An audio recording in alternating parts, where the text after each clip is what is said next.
Hello, and thank you for joining us for today's event on revisiting the nuclear posture review in light of the invasion of Ukraine. We are thankful to our many co-sponsors who are part of this event here today.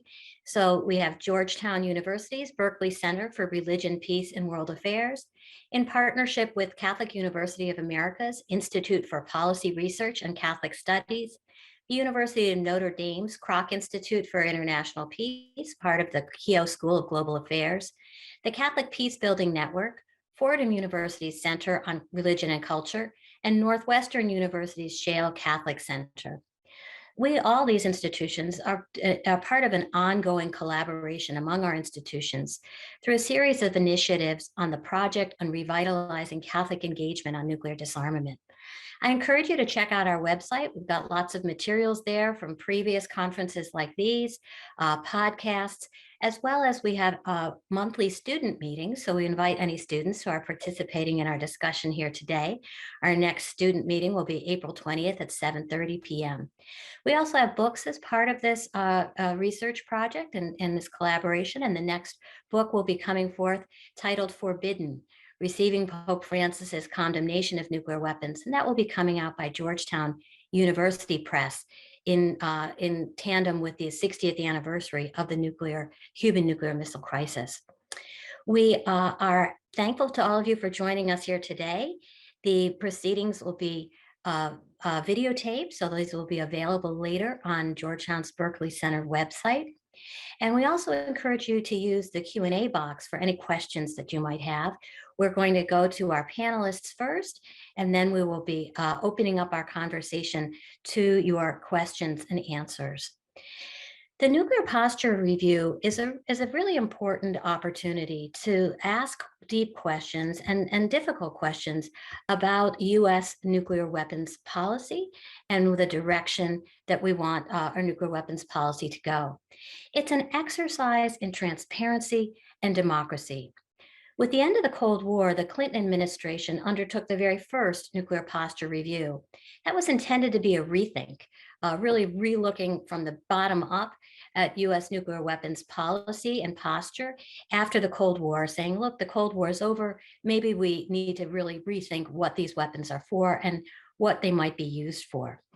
That each subsequent administration since then has undertaken a nuclear posture review, and they've released some of these results to the public.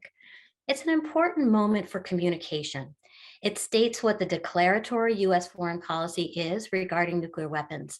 And the first reviews were classified, but beginning with the Obama administration and administrations since, the reviews have been made public, and the Biden administration will be following with its own nuclear posture review shortly. A pro of this nuclear posture review process is that it occurs at all. During the Cold War, when the world came very close to nuclear war, as we'll mark with this upcoming 60th anniversary of the Cuban Missile Crisis, such a public review process was never held. Increases in the number of democracies around the world since the end of the Second World War have really not touched the nuclear weapons arsenal of the 9 nuclear-armed countries. Most of those countries do not undertake a similar process to our NPR. Israel, for example, doesn't even publicly acknowledge that they have nuclear weapons. So the process itself is a landmark. It's useful to ask critical questions about U.S. nuclear weapons policy and arsenal. Why do we have these weapons? What are they to be used for? Can the U.S. increase the safety and reduce the reliance on nuclear weapons, reduce the numbers or the alert levels of those weapons? The nuclear posture review process invites these critical conversations and invites civil society, scientists, religious communities to have these conversations, as well as the official community, the official process happening within the U.S. government.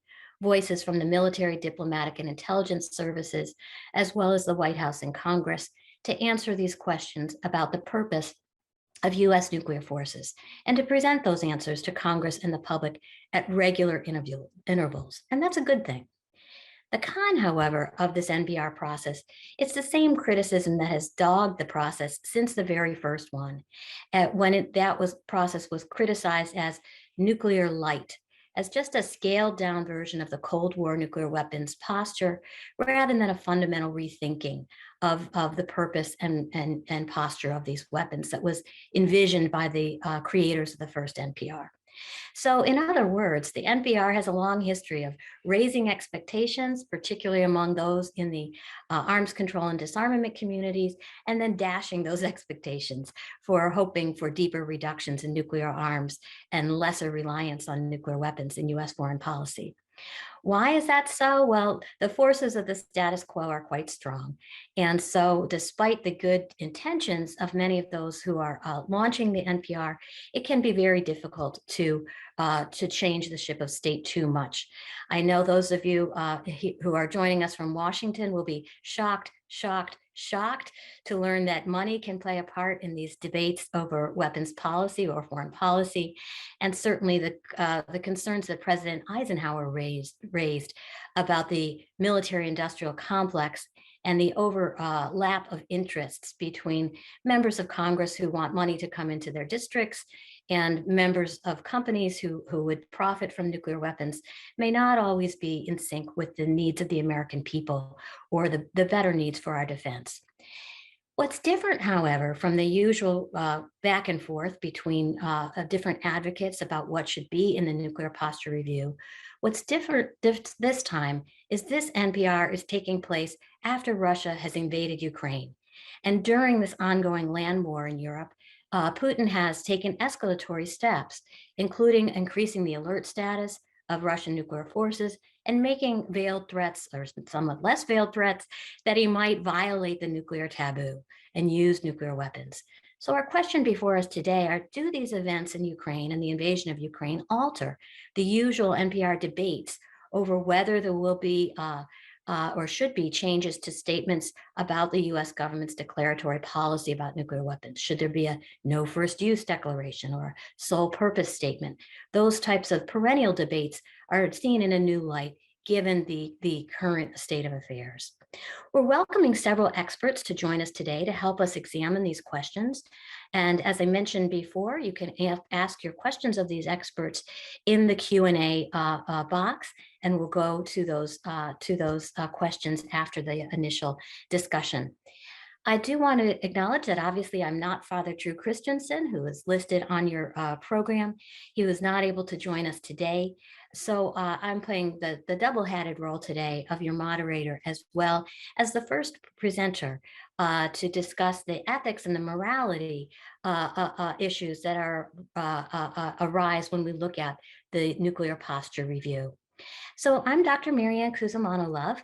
I'm a professor of international relations at the Catholic University of America, and I'm a member of the advisory board of the Catholic Peace Building Network, that collaboration I was telling you about at the beginning. And I also serve on Pope Francis's security task force, as well as his subcommittee looking at cybersecurity issues. So I've been asked to talk about the ethical and morality lenses that we can examine the nuclear posture review through. Now, from Catholic teaching, there's kind of three approaches to the ethics of nuclear weapons and ethics of war and peace, two of which are rather well known and one which is becoming increasingly appreciated. The first two are the nonviolence approach. That approach is really right there in the title, no violence. It holds that thou shalt not kill has not been rescinded, and therefore they would stress that the nuclear posture review should have very deep cuts to move towards a world of zero nuclear weapons. That moral lens would examine the importance of the nuclear ban treaty and the need to be moving to zero nuclear weapons and zero reliance on those weapons in our nuclear weapons in our US foreign policy. The second approach is also rather well understood, and that's the just war tradition.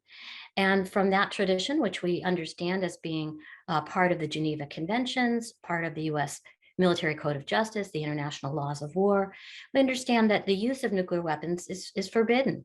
It violates proportionality, it violates discrimination. Civilians would be unduly harmed, and therefore no use of nuclear weapons breaches that criteria of just war tradition. The third one, though, is where I'm going to spend my time today. And that's where Pope Francis kind of raised the issue when he said it's not only immoral to use nuclear weapons, it's also immoral to possess them. So really drawing a moral criticism of nuclear deterrence policy. And he argued that although we know that the world can't move immediately to zero nuclear weapons, the movement should be towards much deeper reductions of those nuclear weapons arsenals and less reliance on those arsenals. And so some were wondering, well, where did this come from? This papal statement that we knew we needed to examine nuclear deterrence as being morally problematic. And it really comes from this idea of just peace and the moral imperative to build a more just and lasting peace. So I wanted to use my time with you today to discuss the 5 criteria of just peace and how the nuclear posture review process can really be much more in line with those just peace criteria. So the just peace criteria are to expand participation, to have restoration of the human community, not just kind of roads and bridges after a war, but more full restoration of human development, establishment of right relationship, also that there will be reconciliation. Now, sometimes reconciliation is misunderstood to mean kind of just forgiveness, or that would be the only path to reconciliation. But reconciliation also encompasses things like truth telling and public acknowledgement. So we'll come back to that as part of the the nuclear posture review, the NPR. So participation, restoration, right relationship, reconciliation, and then the last criteria of just peace is sustainability, to have a peace that will last and will be sustainable both for the environment as well as for the human community. Well, how can the nuclear posture review advance these criteria of just peace or be in alignment with these moral criteria?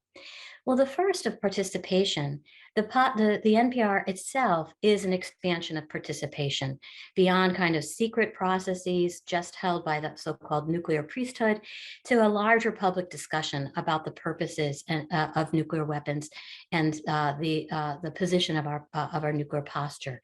So that having the NPR itself is an expansion of participation. But there are other things that the NPR can do to expand participation. There's a number of programs that have been quite successful that the U.S. has engaged in the past, but have not been kind of given great attention in recent years. And those programs really should be resuscitated and revitalized and greater attention and funding given to them. And those are programs that can expand participation. So things like the Nuclear Security Summit, inviting many countries and representatives from people around the world to examine ways in which we can have greater security, not only of nuclear weapons arsenals, but of nuclear energy arsenals, nuclear medicine sites, and ways in which we can work together to advance best practices in nuclear security. There are other things that the U.S. has done in the past and ought to redouble those efforts. The Global Threat Reduction Initiative, Global Partnership Against the Spread of Weapons of Mass Destruction and Materials of Mass Destruction, the Global Partnership Against Terrorism. These are ways of expanding participation, expanding the voices, and really expanding the constituents for peace. So those are programs that ought to be included in the nuclear posture review. The second criteria is restoration, and that talks about restoring the human infrastructure. And that's really something that needs greater attention because of the impact that our nuclear weapons arsenals have had, both on environmental impact and on human health. We've had a number of extremely productive and successful programs that have come under recent criticism and have often been undermined in full funding.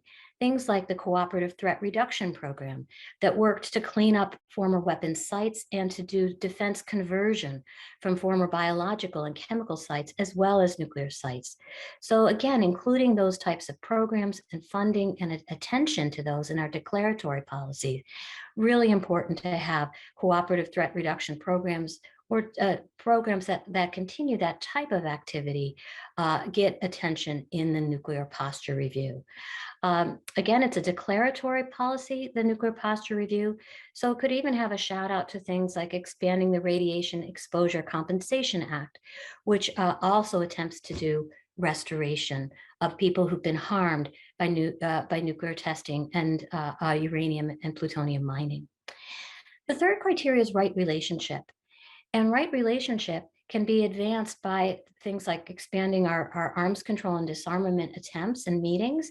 The process of arms control includes regular meetings by folks on various sides of the of different states. So those meetings that are regular meetings for verification can do a great deal of expansion of right relationship. And the previous programs that I mentioned as well can, like the nuclear security summits, can also expand right and regular relationships among parties. Now, reconciliation is often seen as the high bar in just peace criteria, principles, but it also is advanced by simple truth telling. So the fact of having an NPR process itself and making those reports public are part of truth telling, having a greater expansion of truth telling about the size of our nuclear arsenals, the cost of those nuclear arsenals, the acknowledgement, public acknowledgement of those things, encouraging other nuclear armed states to develop similar processes would advance truth telling, and that would be an advancement in the morality of these programs. Finally, sustainability. Looking at having a sustainable peace, not only durable in time, but also durable environmentally. We've seen some expansion of that with the infrastructure bill that was passed, which included greater funding for Superfund sites. And most US Superfund sites, 3/4 of those are military sites, including those sites of nuclear weapons production or nuclear weapons housing. Nuclear weapons are really awful for the environment. And so any attempt at addressing this just peace criteria of sustainability would need to be addressing the environmental harms and the public health harms of nuclear weapons, and discussion of those programs in the NPR and asking for fuller congressional funding for those in the budget would be great ways to advance a more just and sustainable peace through the nuclear posture review process. So that's just to open our discussion here today about the nuclear posture review. We now turn to our second speaker, and that is Shannon Bugos, who's a senior policy analyst at the Arms Control Association. She reports for Arms Control Today, and I would recommend to you the two most recent issues of that. One which looks at the nuclear posture review process, and the other which looks at the invasion of Ukraine. So both germane to our topics here today. She was the communications and writing manager at the Truman Center for National Policy and the Truman National Security Project.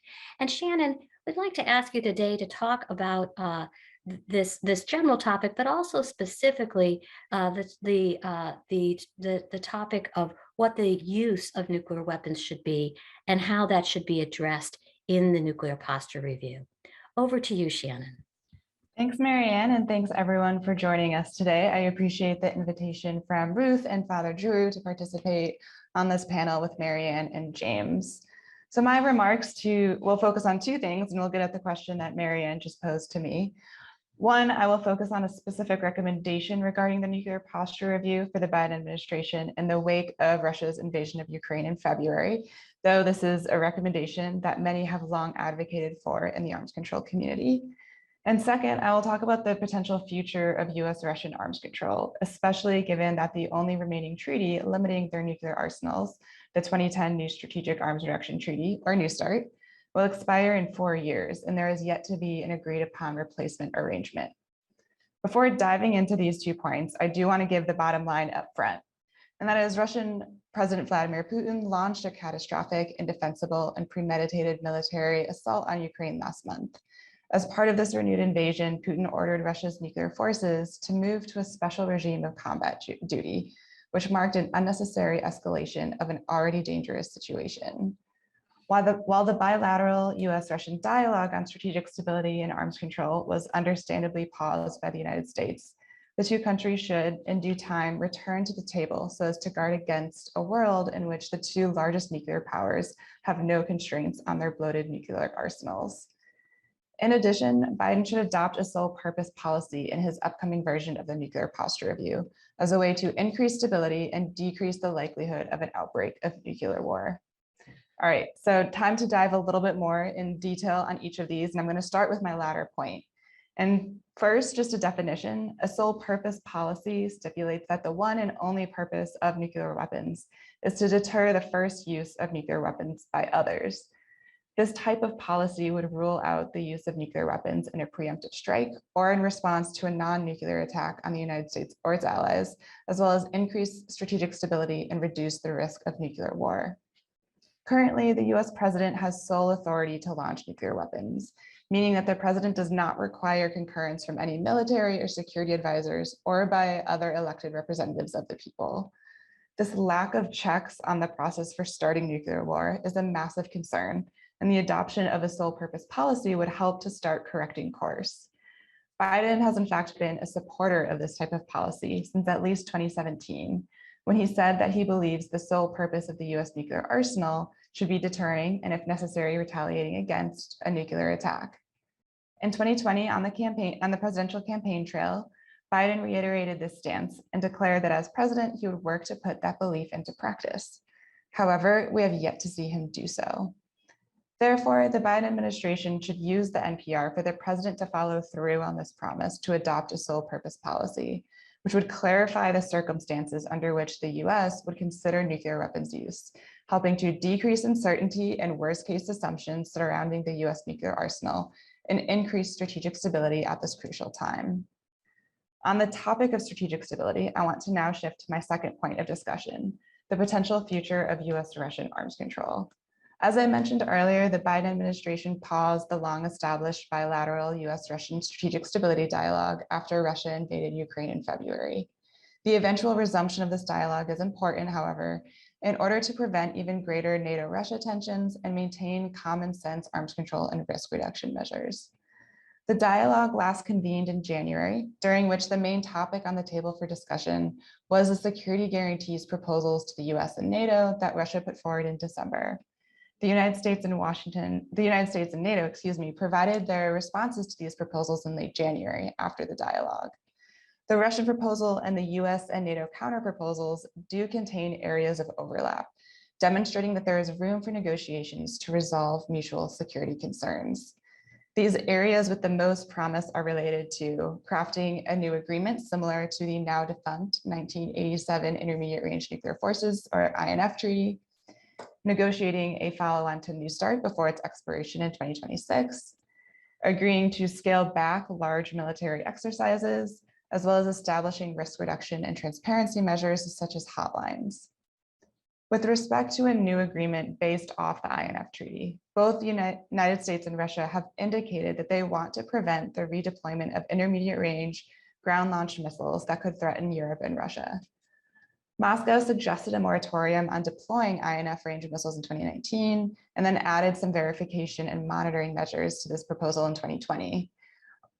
Those measures would focus on Aegis Ashore ballistic missile defense systems deployed at NATO bases in Europe and on Russian military facilities in Kaliningrad. Putin claimed that the latter measure would confirm the absence of the 9M729, a ground-launched cruise missile that the US says violated the INF Treaty and cited as a reason for its withdrawal from the accord in 2019. This moratorium proposal, which was reflected in the security guarantees draft agreement from December, is not perfect, but it can serve as the starting point for an eventual arrangement regarding INF capabilities in Europe. And regarding a follow-on arrangement to New START, this will prove tricky as the United States and Russia have both put forward arms control agendas that differ. For instance, Washington wants to see Russian tactical or non-strategic nuclear weapons addressed. Moscow often counters this with wanting to then address US tactical nuclear weapons deployed in Europe as part of NATO, which would be a tough sell. In addition, Russia wants to address US missile defenses, which has long been a non-starter in Washington. What might have hope, and I say this with my dose of optimism, what might have hope is a further overall reduction in deployed nuclear weapons of both countries. The Obama administration found in 2013 that the US could further cut its deployed nuclear arsenal to about 1,000, which is 1/3 of the New START level, without sacrificing, which is a 1/3 cut in the New START level, excuse me, without sacrificing US or allied security. However, there is admittedly a tough crowd in Washington right now when it comes to any further reductions in the US nuclear arsenal into a potential new nuclear arms control and disarmament treaty. Ultimately, Washington must test whether Moscow is serious about these arms control options that have been put forward, and if possible, restart the strategic stability dialogue and do so before New START expires in 2026. A quick sidebar here to say that I know 4 years sounds like a long time, but it's actually not. 4 years is a short period of time for negotiating and then securing the necessary domestic support for any replacement agreement or a package of agreements that has been suggested in the bilateral strategic stability dialogue. Overall, the likelihood of Putin actually using nuclear weapons in Ukraine remains low, but the threat is nonetheless there. None of us know how this war in Ukraine will develop and end, and Putin has shown himself to be quite the risk taker. The dangers here are compounded by the fact that, unfortunately today, we live in a world in which important arms control and risk reduction treaties, which have served as guardrails preventing the world from skidding off into nuclear war, have fallen to the wayside, whether through negligence, noncompliance, or outright withdrawal. And another one is slated to end in 4 short years. Yet, as I've mentioned, there are steps the Biden administration can take in order to decrease the opportunities for miscalculation and escalation, including escalation to the nuclear level, and the administration's nuclear posture review and its arms control efforts led by the State Department. Thank you, and I look forward to your questions. Thank you, Shannon. We now turn to our next speaker, and we thank you for those comments, particularly on sole use policy and the opportunities for even under the difficulties that we face right now, the opportunities for new nuclear arms control agreements. We turn now to James McKeon. He's a program officer at the Nuclear Threat Initiative, where he focuses on U.S. nuclear policy and posture, U.S.-Russia arms control, U.S.-China strategic stability, and global enterprise work to support the Nuclear Nonproliferation Treaty. Prior to his work at NTI, James worked at the Center for Arms Control and Nonproliferation and also served as a political director at the Council for a Livable World. Thank you for joining us today, James. And we wondered not only your response to the general question about how the invasion of Ukraine might alter what we see in the nuclear posture review, but also to not take our eye off other countries, such as China, and the ways in which the developments there may also be seeing their way into the nuclear posture review. Thank you for joining us today, James. Thanks very much. And thanks so much for the invitation. Marianne, thank you for your very comprehensive remarks and for filling in as moderator. Thanks to Ruth and all of the others for their hard work behind the scenes setting up the event. And of course to Shannon for her very excellent points, all of which I wholeheartedly agree with.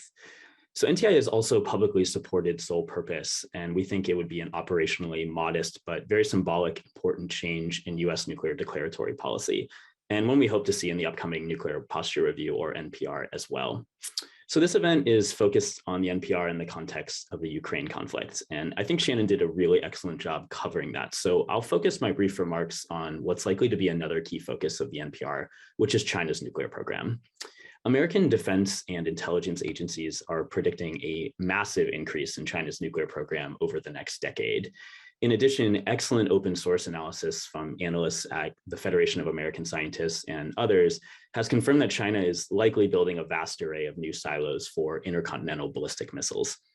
One fact on that, and then a brief bit of history for context. So first, the US and Russia still maintain more than 90% of the world's nuclear arsenals. And that's an important point because historically, China has ruled out building a larger nuclear arsenal, avoiding this entirely during the Cold War, in fact, citing a waste of resources. And also, in fact, China has traditionally maintained both a policy of no first use and what analysts often refer to as a minimum deterrent, or a nuclear force that ensures retaliation for anyone who attacks with nuclear weapons, but unlike the US and Russia, nothing more. This does appear to be changing. While some argue that American predictions of a massive buildup of China's nuclear arsenal may be inflated, what is undoubtedly true is that China is expanding its arsenal to some extent, both quantitatively and qualitatively. So what does all of that mean? The Trump administration approached this a bit differently. They argued that China needed to join US-Russia arms control agreements in a so-called trilateral dialogue. But from China's perspective, even if they do increase their arsenal to levels that the Pentagon has warned about, it would still be a fraction of the arsenals of both the US and Russia. As such, China would probably never agree to arms control that puts it at a major disadvantage. Trilateral arms control, in our opinion, is at best a long-term goal. Last year, my NTI colleagues and I published a series of papers on the future of arms control and strategic stability issues. My colleague Mark Melamed and I specifically wrote a chapter on China in which we argued that the US should not focus on US-China arms control in the near term, but instead should initiate a dialogue on nuclear issues to discuss ideas like confidence building measures that could reduce the risk of nuclear miscalculation or accident, which is our biggest fear in the US-China relationship. I'm happy to go more into detail about those recommendations in Q&A if anyone is interested. It's our hope at NTI that the Nuclear Posture Review is realistic about both China's nuclear buildup and the short-term actions that can be taken to reduce nuclear risks between these two superpowers. And very briefly, I also want to touch on another NTI position that we hope is taken up in the NPR, and that's what we call a fail-safe review. A fail-safe review would be an internal comprehensive review of US nuclear weapons and command and control and warning systems to ensure that they're hardened against cyber attacks. The review would also identify other steps that could increase decision time for leaders in a crisis, which would be critical, and also reduce the risk that a terrible miscalculation could lead to an inadvertent nuclear conflict. A review like this actually hasn't been done in 3 decades, and considering the new digital systems that are within the US nuclear modernization programs, or at least what we know of them publicly, we believe it's time to do so again.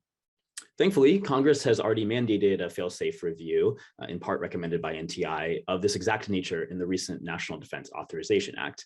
But we also hope that this is included in the NPR as well, which would solidify it as a priority for the Biden administration to reduce nuclear risks. I'm happy to chat more about this as well in Q&A. And again, I want to thank everyone for having me. Thank you to the organizers and Shannon and Marianne for their excellent remarks. And I look forward to further discussion. Thank you, James. Again, some excellent suggestions here that we take actions to reduce nuclear risk by doing a nuclear risk review and different approaches to considering China. Before we open it up to question and answer, I wanted to put first in the question and answer line one that we had from National Defense University and Dr. Richard Love, who had raised a question about new technologies that were being used in the Ukraine conflict and the impact that that might have, or the way in which the Nuclear Posture Review may want to respond to some of those uses of new technologies. So if we have Dr. Richard Love from the National Defense University available, you can lead us off with the first question. Hey there. My name is Richard Love from National Defense University. Thank you, Shannon and James. Fantastic presentations, and Marianne. A lot of context to think through. Last Friday, March 18th, Russian forces fired a Kh-47M2 Kinzhal Dagger hypersonic air ballistic missile. It attacked a depot in Western Ukraine. It marked the first time that a hypersonic weapon classified as having the capability to go Mach 5 or greater was used in warfare. This according to the Russian Defense Ministry. The next day, Saturday the 19th, a Kinzhal salvo was fired over the Crimea, destroyed a fuel storage facility in the Mykolaiv region of Ukraine. You know, the Kinzhal is very interesting. First demoed in 2017, it's an air-launched ballistic missile. It has a claim speed by the Russians of between 4 and 10, of Mach 4 and 10. It is nuclear capable, carrying up to a 500 kiloton weapon. Its range is between 900 and 1,250 miles. It's a modified weapon from the 9K-720 Iskander short-range ballistic missile. It's also worth noting the Russians are developing the Avangard hypersonic glide vehicle. Top speed is claimed to be Mach 20 to 27. It is capable in development of carrying a 2 megaton nuclear weapon with a range of 3,700 plus miles.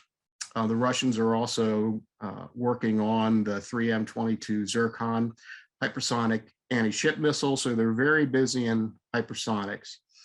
James, following on what you said, China's, of course, since 2019, developing their hypersonic missile, the DF-17. It is supposed to be nuclear capable. It's a hypersonic glide missile with top speed of Mach 5 to 10. It's designed to be conventional, but nuclear seems to be feasible with a range up to 1,500 miles. And they have other such hypersonic weapons in development. I'd also like to point out that Russia, over the past couple of days, seems to have been firing the KUB-BLA lethal drone, this loitering munition, which is sold by a subsidiary of the Kalashnikov company. Seems to be AI-driven, man out of the loop. Okay, fire and forget with a loitering capability of up to 30 minutes. That's what they advertise, and a range of about 130 kilometers, and detonates a 3-kilo explosive. So with that wind up, my question is, the upcoming NPR, is going to seek to align nuclear policy, posture, and capabilities with current and future threats facing the United States. Given Russia's display of new weapons and tactics in the Ukraine, coupled with China's provocative moves in the Pacific, right, fully militarized artificial islands, and the development of their own hypersonic capabilities, how do you think the NPR is going to or should account for the development of non-strategic weapons with possible nuclear capabilities that are unconstrained by any arms control or non-proliferation treaty? Thank you so much. So James, you want to give us a start there with the question to you about both about China and about new technologies? Sure, absolutely. I don't know if I can go into as much detail about it, but there's no doubt that China's behavior is going to be a huge factor in the NPR, and particularly when it comes to some of the systems that were just mentioned, some of which are nuclear capable. There's been a lot of talk about specific programs that potentially could be intercontinental ballistic missiles, but a lot of analysts actually fear the most about short and medium range systems that might not necessarily be able to strike the United States, but could reach allies or partners in the region. Think of territories or countries like Taiwan or Japan or South Korea. And so the NPR definitely will take that into consideration for sure. And I think we'll be awaiting and seeing how much so. I think from NTI's perspective, how we view these changes from China's perspective, we want to make sure that while we recognize the threat, we're not overblowing a potential threat in terms of strategic stability and nuclear arms control. We want to leave options on the table to talk to the Chinese and hopefully be able to do some things in the near future, such as confidence building measures, to be able to reduce the risk of some kind of accident or miscalculation. There's no doubt that China is increasing its arsenal, both qualitatively and quantitatively. That also goes for the conventional side. All of this is going to be integrated in terms of how the Pentagon and others think about defense of the United States and its allies and partners. We just want to stay level-headed, think about what we can do in the near term, and hopefully have an NPR that acknowledges the risks of China's nuclear buildup, but also acknowledges that there might be opportunities to engage and hopefully reduce that risk for both China and its interests as well as our own. Thank you. And James, well, we've got you on. We have the questions coming in. And again, a reminder, if any folks who want to ask questions, to put them in to the question and answer box. And also a reminder that this presentation is being videotaped. So if those of you want to come back and look at it later, that's available. But we have a question for you, James, from Connor Forberg, who asked, I'm curious about James going into more detail about his fears regarding miscalculation with China. And that there's another question as well, asking you to talk a little bit more about the confidence building measures that you were recommending and that you made reference to in your presentation. So some questions from Connor Forberg for James. Sure, thank you. Excellent question. So I'll start with my fears, and they're not just ones that I share myself, but also fears of others. So as we've seen with Russia and Ukraine, there's definitely an analogous situation that's hopefully purely hypothetical, but you never know in the future. Let's imagine a Taiwan scenario, or perhaps a scenario that involves the US Navy in the South China Sea. We've gotten very close to having small incidents with China. If that does escalate, if there is some kind of crisis happening, let's say at the same time, there's a planned missile test from either China or the United States. And that actually leads me to one of our recommendations for confidence building measures. So it's in crisis situations like that when a routine test can suddenly go from routine to very scary, when the other side, the adversary, might view it as an escalatory event and not just a practice test. And that's why actually one of our recommendations in our paper last year was to potentially talk to the Chinese about implementing a ballistic missile notification launch agreement. This is something that the US and Russia have had for a long time. This would reduce the risk of any type of test perhaps getting overblown in any type of crisis situation. Anytime that the US and China are talking to each other or potentially have agreements to be notifying each other of potential tests that could look different depending on the context of the strategic situation, we think is a positive event. We, of course, acknowledge that these are low-hanging fruits. These are not anything that's going to completely solve the nuclear situation between the US and China and others, but we do think that these are positive steps that could reduce the temperature in the event of a crisis. Thank you, James. The next question that has come in is for Shannon, and this is from Florina Tofescu.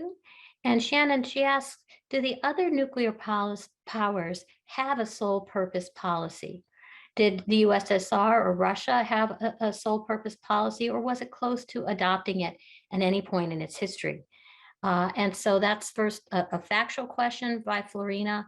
And then a second question for both of you is about treaties and how significant or effective are treaties in practice, since both of you were recommending a renewed commitment to arms control and disarmament treaties. And she's raising that in reference to the guarantees Ukraine got that were then dismissed. So first part of the question to Shannon on sole purpose, and the second part of it to both of you on the importance of such treaties in practice. Great, thank you, Marianne, and thank you for the question. So the US and Russia definitely have a very similar posture when it comes to how to start a nuclear war, and the presidents do not have many checks or any checks on their power to start it, which is very concerning. And that's why there has been a lot of pushback from certain sectors in Washington about Biden adopting a sole purpose policy, saying that it would then, like Russia won't do the same. And so it has, James and I, we have our work cut out for us at organizations that view this, as James said, as a modest proposal to the Biden administration. But we view a sole purpose policy as a very useful tool in trying to bring down the temperature and decrease the likelihood of nuclear war.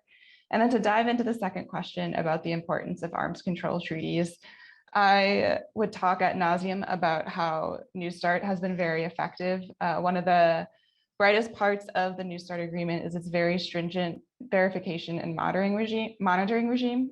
There are defense officials who have been on the record saying that it helps them do their job in terms of just strategic forces planning, because they know what to expect. They know the numbers of the Russian strategic nuclear arsenal. It helps them understand then what the US nuclear arsenal should look like. And I would also say I wanted to just bring in a point that a question that Richard had earlier. New START is also valuable because though not perfect, there is a section of it that talks about new types of weaponry. And then even under its existing limits, new capabilities have started to be brought in under New START. So for instance, Russia's Avant-Garde, Russia acknowledged that it would count under New START. And that is important. I think it's setting a good precedent for creating arms control agreements, that there is a little bit of flexibility. Like I said, there can always be more. There's always like the next agreement or arrangement we can work towards. But New START, I think, sets up a good model of having an agreement with tight verification and monitoring that is going to capture some of the new capabilities that are on the field. And then just lastly, on Richard's question about the use of hypersonics in Ukraine, I would just point to, and this is me coming from having done a report on hypersonic weapons last year, in which we found that hypersonic weapons are more of an evolutionary weaponry rather than a military game changer. And we have seen comments from the Pentagon over the past couple of days saying that the use of hypersonic weapons isn't going to pose a necessarily new threat or change the game in any way in Ukraine right now. So just look at that situation with not racing to worst case scenario conclusions. And with that, James, I'll kick it to you. Thanks, Shannon. That's an excellent answer. I have very little to add, but I will say on treaties, I think it is always significant to look at treaties where violations have occurred, but it's also significant to look at treaties that have been enormously successful. And when it comes to strategic arms control, they have by and large been enormously successful, not just for the United States, but also for Russia and other partners. If you look at the Cold War and some of the numbers that Marianne was talking about in terms of the number of nuclear weapons that both sides had at that time, if it wasn't for strategic arms control treaties, it's hard to imagine that the nuclear arsenals would be where they are today. They played a huge role in at first limiting nuclear buildups and then reducing US nuclear weapons as well. That of course doesn't take away from unilateral actions that took place outside of formal treaties as well, which played a significant role, particularly in the early years after the Cold War. But when it comes to arms control, to Shannon's point, it's hard to imagine us being in a better situation without the New START treaty, considering the current crisis in Ukraine. We know because of the litany of data that comes from data notification and other inspections, what US and Russian nuclear forces look like. We think it's very stabilizing for the US and Russia to have that continuously. New START expires, as was mentioned, in just a few years. And as Shannon mentioned very adeptly, that is not a lot of time. So going into a potential crisis situation without a strategic arms control agreement in the future definitely scares me. I think having some form of foundation for US-Russian nuclear relations, considering the current geopolitical context, is important. And I think it's safer both for the US and for Russia in the long term as well. Terrific. Thank you, James. I have another question here that comes in on nuclear security. And James, I know that NTI has some programs on nuclear safety and security that you might want to say a little bit more about. But the question comes from Pia Jensen. And it says, Putin's attacks on 3 nuclear facilities exposed critical gaps in emergency response procedures for nuclear security. It becomes obvious that Russia had a strategy to do this. Do we have the capacity and do we have abilities in coordination and communication with others to address nuclear security concerns? And how might this be covered in the nuclear posture review? And so I wonder, I'll add to her question, James, can you say a little bit more about NTI's programs in this area? Sure. Yeah, this is one of those times where I really wish my colleagues were here. We have an excellent program focused on nuclear materials security, and they do excellent work every day, including in coordination with the International Atomic Energy Agency, or IAEA.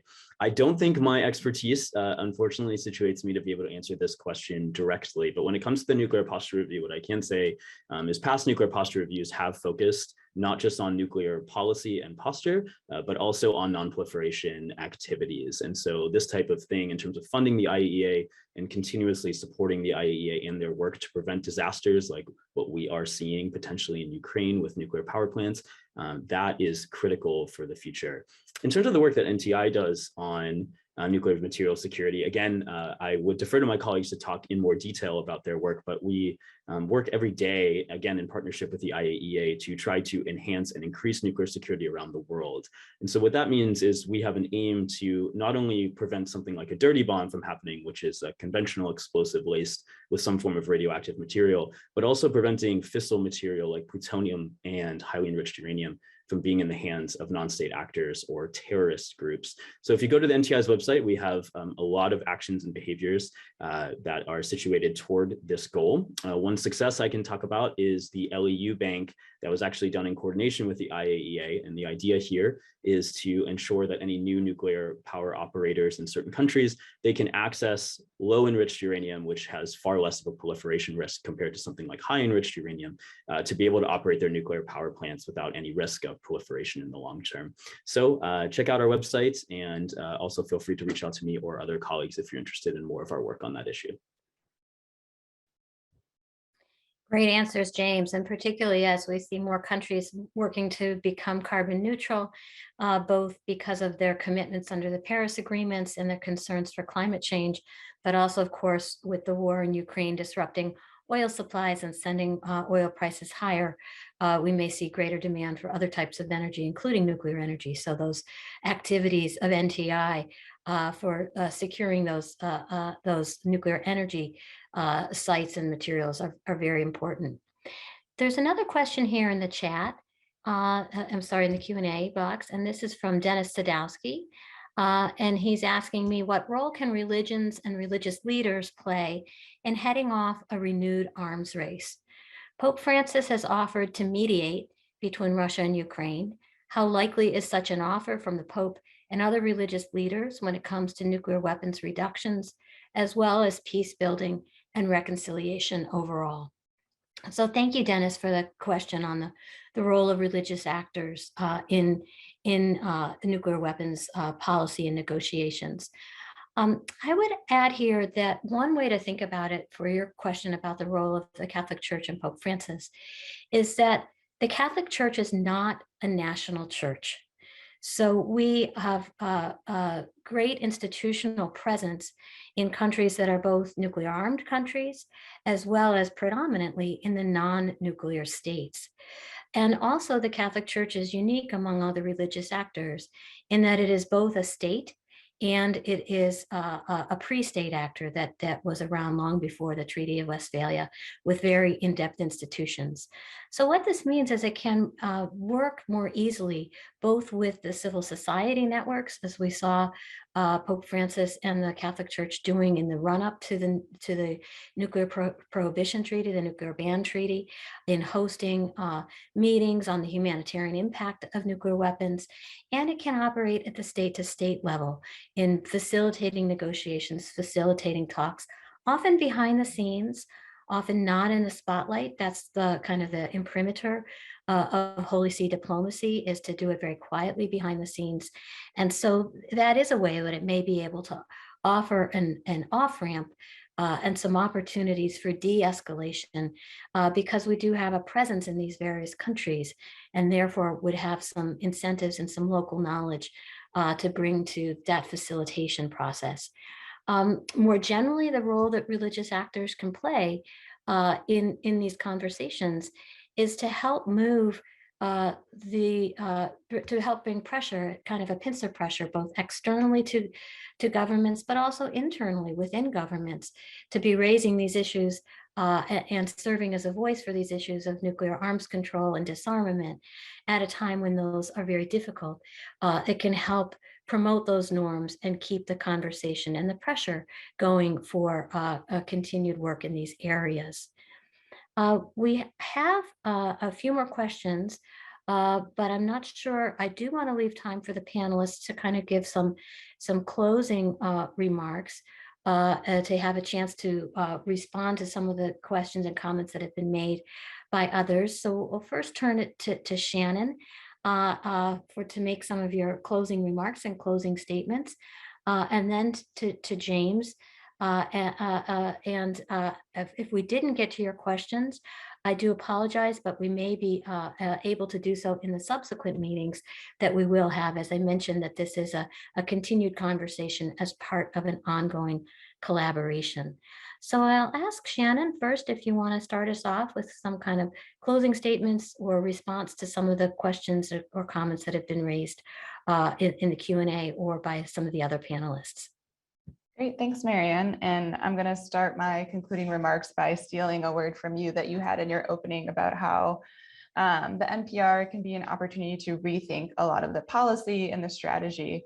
And so I would say that I want the Biden administration to really take advantage of this opportunity. We don't want to see a nuclear posture review that's a rubber stamp of what we've already seen. I think that Russia's invasion of Ukraine, it paused the Biden administration's rollout of the NPR. And so they are taking a pause to rethink exactly what's in the document. And so I would encourage just a cautious, slow, rational rethink of the NPR rather than jumping to immediately trying to change everything in a way that is not beneficial to arms control and disarmament. Because we see arguments out there saying, well, all right, well, now we have to build up the US arsenal even more and just invest more and more in the capabilities. And that's what I kind of want to make sure that we're not jumping straight to do.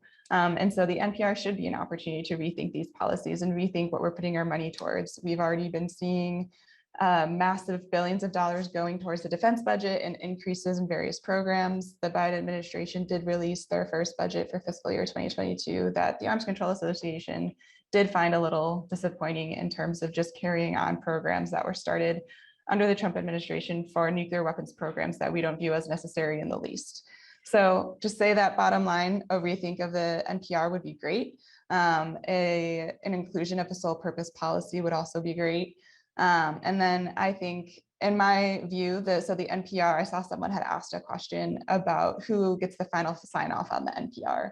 So the NPR is a Defense Department document. They do get information or solicit input from the State Department, and Biden is the one who to sign off on it at the end of the day, but it is a DoD document. So I'm sitting here with my arms control disarmament hat on and saying that we should look at the NPR in conjunction with the State Department and efforts that are going on the diplomatic front.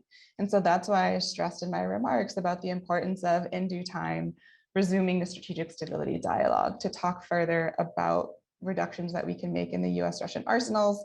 And in that dialogue, there are defense officials at the table that have gone with Deputy Secretary of State Wendy Sherman to have these discussions with Russia about what the future of US-Russian arms control can look like. So I think these are very intertwined concepts, and we should keep moving that forward, rethinking some of the past and current arms control or nuclear policies to move towards what Marianne was talking about in her opening remarks as well, about kind of getting eventually down closer to zero. It's a long journey for sure, but I think arms control and dialogue is an intrinsic part of that. Thank you, Shannon. And now we'll turn it over to James for your concluding remarks, James. Thanks, Marianne. And I want to follow on what Shannon just said. I think oftentimes we get bogged down in deep nuclear policy discussions, and we did so today in a very productive way, talking about the US-China, the US-Russia relationship, even nuclear material security, hypersonic weapons, etc. Sometimes I often think we lose sight of the bigger picture, which is that the only way to reduce or eliminate nuclear weapons threats are to reduce and eliminate nuclear weapons themselves. And so I hope the Biden administration and others who believe that we should one day eliminate nuclear weapons, just like President Obama outlined in his speech in Prague in 2009, I hope that they remember that in the long term. Obviously, the current security situation worldwide makes it very difficult to make progress on reducing nuclear threats. But I hope that in my lifetime, we can reduce and eliminate nuclear weapons altogether, and hopefully get myself out of a job of trying to do this for good. So thank you so much for having us. And I hope all of us can share that view that one day we can and will reduce and ultimately eliminate the threat of nuclear weapons altogether. Thank you, James. And I'll just again put a shout out for some of the materials that were raised during our discussion today. Both the Arms Control Association, the most recent issues of Arms Control Today, address these issues, as well as their upcoming conference that will be held for the first time back in person since the pandemic. So those are opportunities to continue the conversation. And James's reference to some of the NTI reports and materials on confidence building measures, as well as on the nuclear safety and security programs. In my concluding remarks, I just want to say that when we talk about nuclear arms control or nuclear arms, nuclear disarmament, to have deeper disarmament, we need to have deeper relationships. And if anything is clear, from the conflict in Ukraine, it's the lack of deep relationships with Russia right now, and the high levels of mistrust and suspicion, and the need for measures to de-escalate and to have confidence building measures.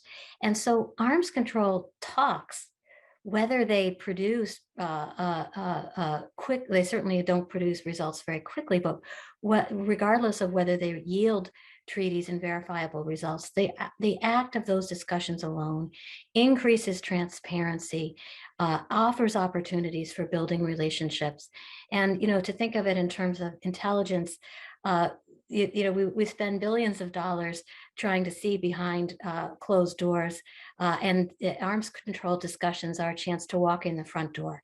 And so we should really use those opportunities, return to the strategic stability dialogues, and use the opportunities of this critical moment that highlights the nuclear dangers we face, to take some more concrete actions to reducing those dangers.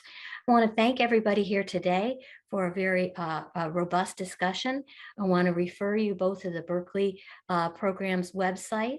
They have more materials on the previous iterations and the previous discussions in these series, as well as the books and conferences I made reference to. Also encourage you to check out the Catholic Peace Building Network, our website, with these materials about our ongoing collaboration, as well as the upcoming student dialogue.